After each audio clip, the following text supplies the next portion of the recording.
Assalamu alaikum. My name is Mirza Zuhair Beg and you are watching my channel about zoology. Book name is Invertebrate Diversity and the chapter number 11 from the Miller Harley, and the chapter name is the Pseudocoelomate body Scalmanthes.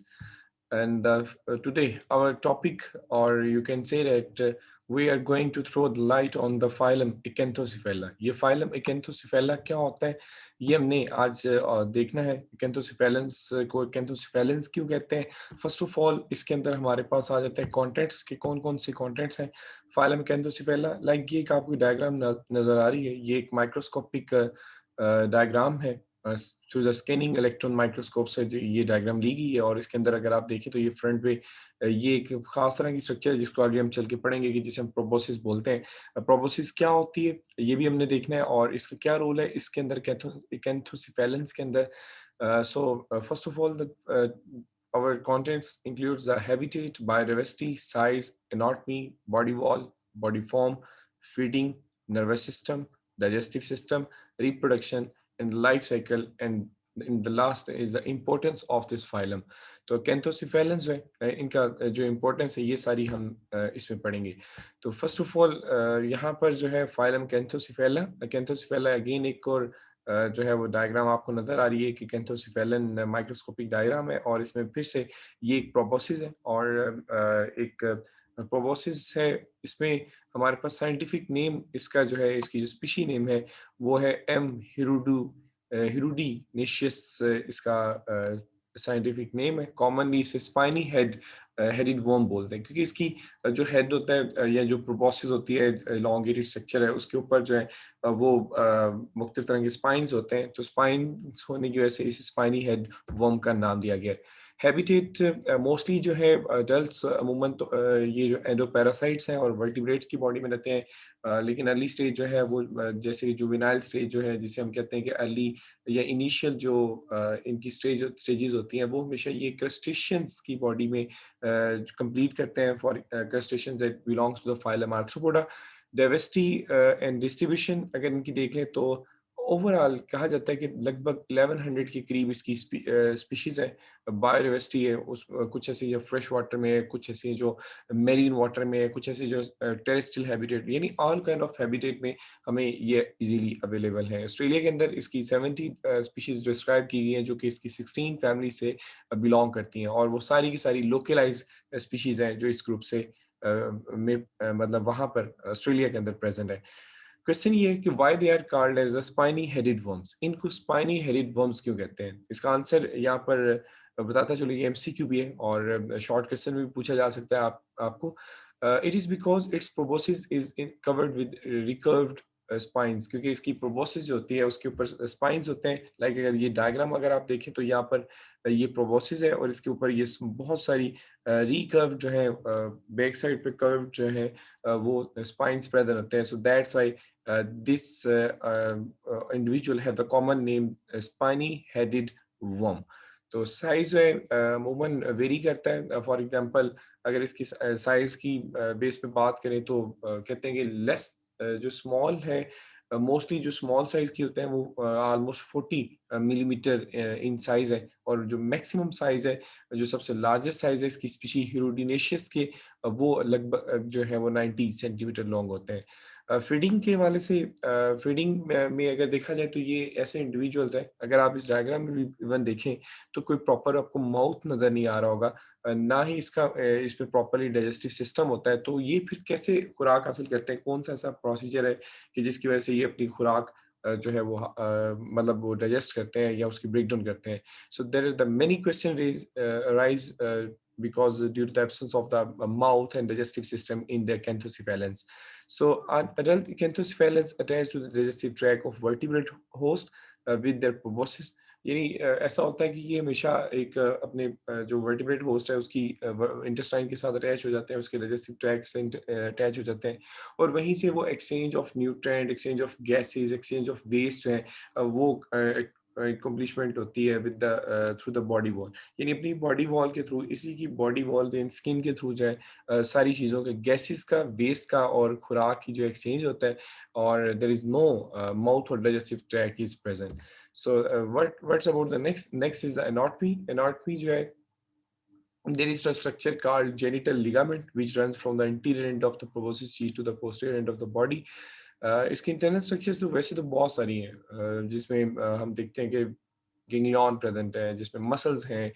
Like अगर ये diagram ही देख लें तो ये आपको ये spiny इसके रिकर्व्ड structure नजर आ रही है जो इसके प्रोबोसिस में प्रेजेंट है। Here is the this one is the neck reason, और ये जो नेक रीजन है यहाँ से प्रोबोसिस जो है वो इवर्ट होती है, बाहर की तरफ राइज करती है, और ये होस्ट की इंटेस्टाइनल वॉल है जिसके साथ ये अटैच होती है with the help of these spines, और ये एंकर करके रखती है एक एंकरेज स्ट्रक्चर के तौर पे। और जब ये अटैच नहीं होती, फ्री होती है, तो ये अपनी इस प्रोबोसिस को रीट्रैक कर लेती है, रिवर्ट कर लेती है इनसाइड देयर नेक रीजन। सो ये मेनली जो इनकी स्ट्रक्चर्स हैं, जैसे कि यहाँ पर मैंने एक्सप्लेन किया, जेनिटल लिगामेंट्स प्रेजेंट है जो कि स्टार्ट होते हैं एंटीरियर रीजन से लेके पोस्टीरियर रीजन तक होते हैं, और मेल्स के अंदर 2 टेस्टिस होते हैं जो एक साइड पे प्रेजेंट होते हैं इनके अंदर। Body of adult is elongated, मतलब काफी इलोंगेटेड बॉडी है, और उसमें जो है एंटीरियर साइड पे प्रोबोसिस प्रेजेंट है। Here is the presence of the proboscis. Then इसका नेक रीजन है, this one is the neck region, this one is known as the neck region, and the last part is the trunk. यानी यहाँ से next जो है वो trunk reason आ जाता है। तो ये 2-3 चीजें बहुत इंपॉर्टेंट है, यानी प्रोबोसिस का होना, फिर नेक का प्रेजेंट होना, और देन उससे next trunk, because the digestive system is absent, mouth is absent, so these are the prominent structure that form their body. Trunk is covered with recurved spines, ऐसी trunk के ऊपर भी spines जो है वो present होते हैं। ये जो प्रोबोसिस है इस ये रिट्रैक्टेबल है, रिट्रैक्टेबल होती है। एक ऐसी प्रोबोसिस जो है जिसको हम दोबारा से जो है वो नेक के अंदर उसको उसको जो है वो मतलब वापस रिवर्ट कर लिया जाता है। फॉर एग्जांपल जैसे कि मैंने यहाँ पर डायग्राम में बता दी है कि पहले ये देखें जहाँ पर प्रोबोसिस जो है वो प्रोट्रूड की हुई है, बाहर निकली हुई है, मतलब अटैचमेंट की वजह से, लेकिन जब वो अटैच नहीं होती तो वो अपनी प्रोबोसिस को वापस जो है रिट्रैक्ट कर लेते हैं। So that's why this one is a retractable proboscis that is used for attachment in host intestine. Female are larger than males. ये इसकी body form का difference है। यहाँ पर आगे चल के हम देखेंगे फीमेल्स और मेल्स का डिफरेंस है।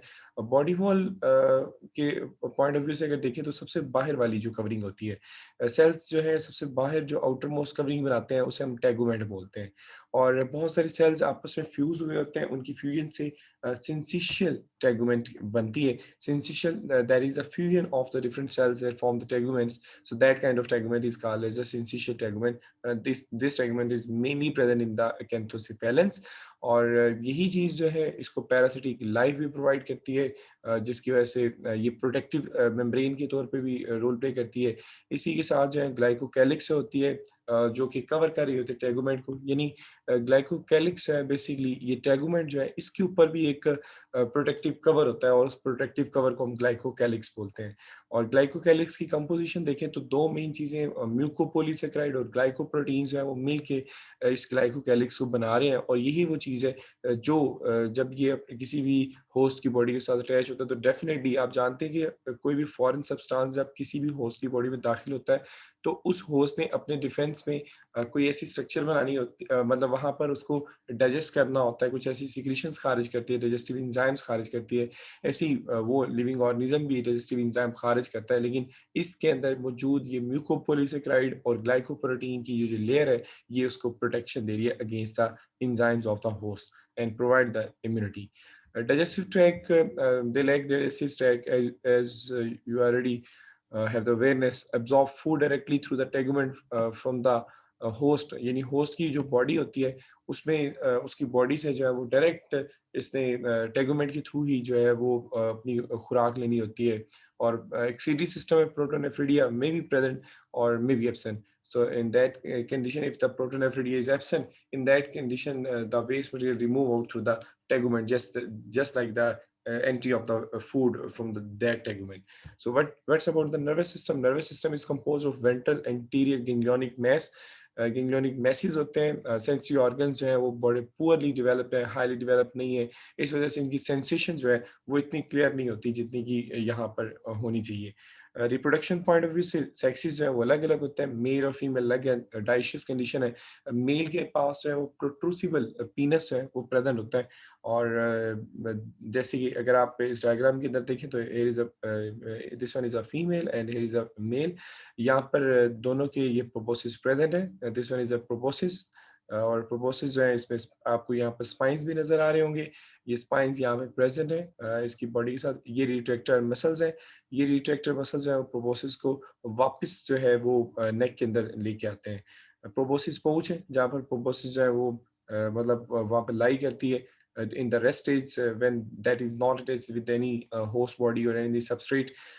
This one is the outermost covering of the cells in the form of syncytium and known as the syncytial tegumen. ऐसी इसमें भी syncytial tegumen present होती है। और लिगामेंट सैक्स ये है जो एंटीरियर साइड से शुरू होते हैं और इसकी पोस्टीरियर एंड तक पहुंचते हैं। ये यही वो लिगामेंट सैक्स हैं जो जेनिटल लिगामेंट सैक्स कहलाते हैं। और फीमेल्स के अंदर एग्स की प्रोडक्शन होती है और मेल के अंदर ये देखिए आप एक ही साइड पर जो है दो टेस्टिस होती हैं और ये टेस्टिस है, this one is also testis. और ये एक ट्यूब निकल रही है, this tube is known as a vas deferens. यहाँ से स्पर्म्स मूव करते हैं और ये सीमेंट ग्लैंड से गुजरते हुए ये स्पर्म्स हैं ये बर्सा कपुलेट्रिक्स जो कि इसका कपुलेटरी ऑर्गन होता है, जो कि इसका पीनस होता है, प्रोट्रूसिबल पीनस। और ये इसके थ्रू जो है वो फीमेल वो बॉडी से बाहर स्पर्म रिलीज किए जाते हैं। So this one is about the difference between male and female acanthocephalan. और रिप्रोडक्शन जो है मैंने बता दी कि मेल प्रोड्यूसिबल पीनस रखता है, फर्टिलाइजेशन इंटरनल होती है। एक मेल जो है वो फीमेल की बॉडी के अंदर लॉन्च करता है और खासतौर पे उसकी सिलोम के करीब जो है वो लॉन्चिंग होती है, जहाँ पर वहीं पर एग्स प्रेजेंट होते हैं और एग्स की इस तरह से इंटरनल फर्टिलाइजेशन हो जाती है। What do you say about the development in these organism? First of all development में अगर आप ये लाइफ साइकिल कंप्लीट देखें तो 3 स्टेजेस होती हैं। एक होती है अकेंथर, एक होती है अकेंथिला और एक होती है सिस्टिगेन। अमूमन इसके 2 मेन होस्ट हैं, एक इंटरमीडिएट होस्ट है और दूसरा डेफिनिटिव होस्ट है। इंटरमीडिएट होस्ट इसका होता है कैंथोसिफेलन का अर्ली स्टेज में वो एक होता है कोई भी आर्थ्रोपोड हो सकता है, कॉकरोच हो सकता है, कोई बग हो सकता है, मतलब वो लार्वल स्टेज हो सकती है किसी की भी, किसी लार्वल स्टेज जो इंसेक्ट की हो सकती है, वो इसका इंटरमीडिएट होस्ट हो सकता है। वहाँ पर ये कैंथर और कैंथर से कैंथिला, कैंथिला से सिस्टिकेंथ में चेंज होता है और देन अडल्ट जो है वो एक ह्यूमन बीइंग की बॉडी में या किसी बर्ड की बॉडी में या किसी दूसरे मैमल जो है उसकी बॉडी में दाखिल होता है और वहीं पर ये अटैच हो जाता है उसकी इंटेस्टाइन के साथ और वहां से खुराक लेता रहता है। फिर यहाँ पर ये जो है एग्स ले करता है, वो एग्स जो है दोबारा से यहाँ से रिलीज हो जाते हैं। अगर आप देख लें तो मैक्रेकैंथोरिंकस स्पीशीज जो है that is the largest species, उसके एग ये ऐसी मोनिलीफॉर्म फॉर्मिस मोनिलीफॉर्मिस जो है वो ये उसके एग है।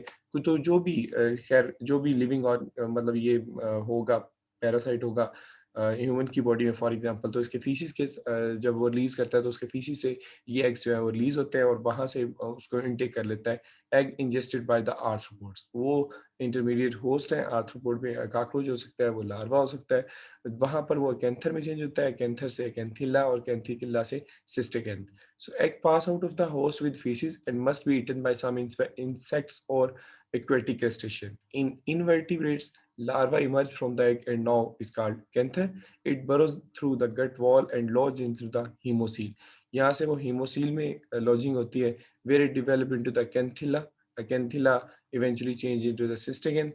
When a mammal, a fish, or a bird eat the intermediate host, this cystic can then enter into their body and attach with the intestinal wall of that human being, this mammal, with the help of their proboscis. There is a spiny proboscis provide the proper attachment site.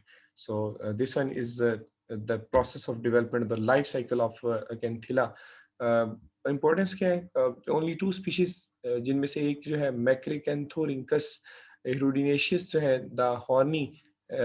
the thorny headed worm of swine, and Onchicola canis, the canine acanthocephalan are important to veterinary medicine जो है, medicine का source के तौर पे इसको utilise किया जाता है।